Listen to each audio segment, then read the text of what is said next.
آپ کے خیال میں نون لیگ کو یہ کامیابی ملے گی؟ یعنی 6 مہینے کے بعد جب وہ عوام کے پاس جائیں گے تو آپ کو لگتا ہے کہ لوگ نہیں پوچھیں گے کہ پچھلے 3 سال میں آپ حکومت میں تھے تو آپ نے کیا کیا، بلکہ وہ صرف پیپلز پارٹی سے حساب لیں گے جنہوں نے 6 مہینے حکومت کی ہوگی؟ بہت شکریہ۔ سب سے پہلے تو میں گزارش کر دوں کہ یہ آزاد جموں کشمیر کے لوگ جتنے غیرت مند ہیں، جتنے انہوں نے مثالیں سیٹ کی ہیں پاکستانیوں کے لیے، جس طریقے سے یہ احتجاج کرتے ہیں، اتنا ہی ہمیں افسوس ہوتا ہے جب ہم آزاد کشمیر کی سیاست کو دیکھتے ہیں۔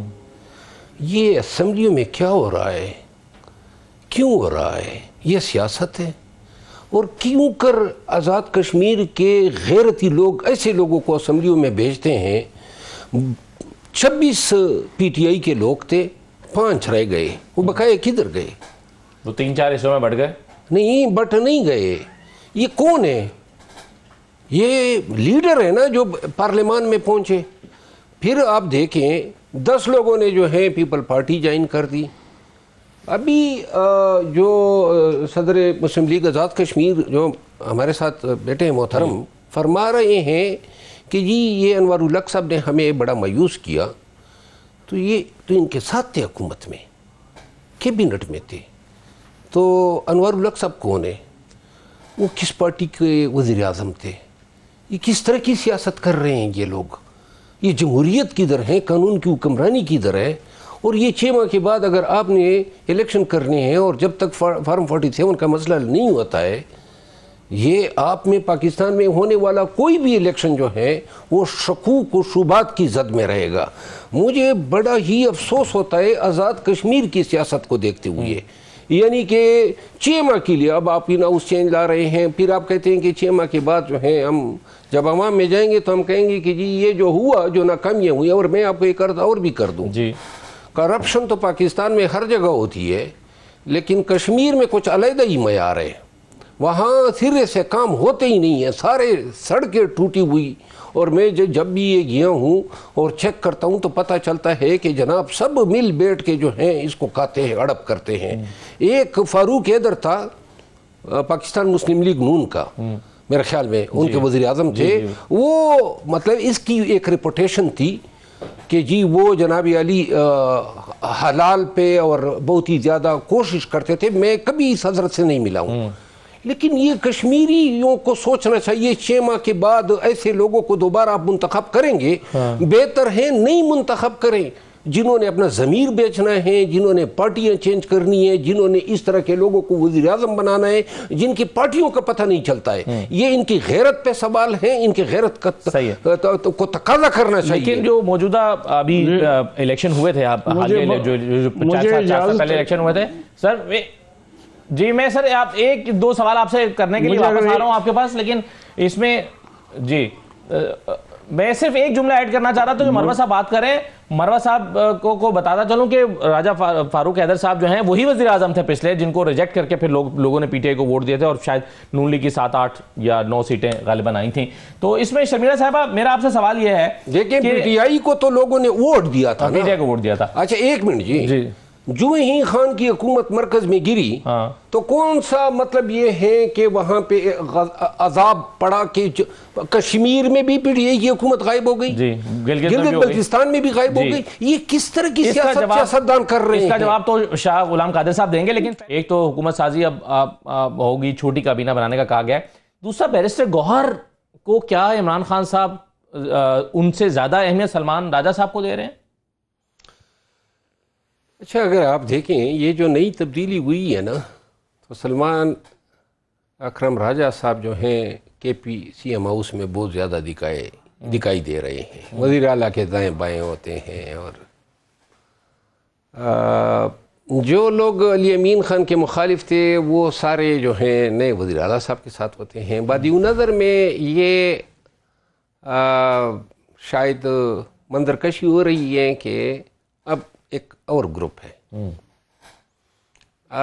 در حقیقت آپ کے پروگرام سے میں بتا دوں، سہیل افریدی کو پی ٹی آئی ٹکٹ نہیں دے رہی تھی، چونکہ اس وقت یہ پارلیمانی پراس سے میں بھی وابستہ تھا، جی، اور بہت سارے لوگ اس کے حلقے میں، یہ خیبر ایجنسی سے ہیں۔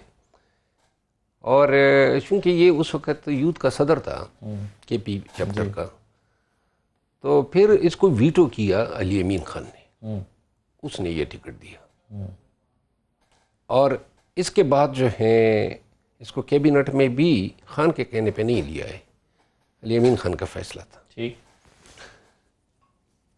جو آپ نے بیرسٹر گور صاحب کی بات کی، آپ کو یہ بھی شاید یاد ہوگا بیرسٹر گور صاحب بھی حلف میں انوائٹ شاید نہیں تھے، وزیر اعلیٰ کے دائیں بائیں نظر نہیں آئے، نہ بلایا گیا ان کو، اور بیرسٹر گور تو اس انتخاب کے مخالف تھے، وہ سمجھتے تھے کہ ابھی انتظار کرنا چاہیے، آج یہ ایک ہی دن میں اتنی جلدی انتخاب عمل میں نہیں آنا چاہیے، جو کہ بیرسٹر گور صاحب سے میری کل کانسٹیٹیوشنل بینچ میں ملاقات ہوئی، اور وہاں پہ میں نے ان سے پوچھا کہ آپ کیوں نہیں گئے، انہوں نے کہا انہیں مجھے انوائٹ ہی نہیں کیا تھا۔ اچھا، تو میں نے کہا پھر، اس نے کہا میں نے گلہ کیا اسد قیصر صاحب کو بھی، وزیر اعلیٰ کو بھی بولا ہے، تو میں نے کہا چلے۔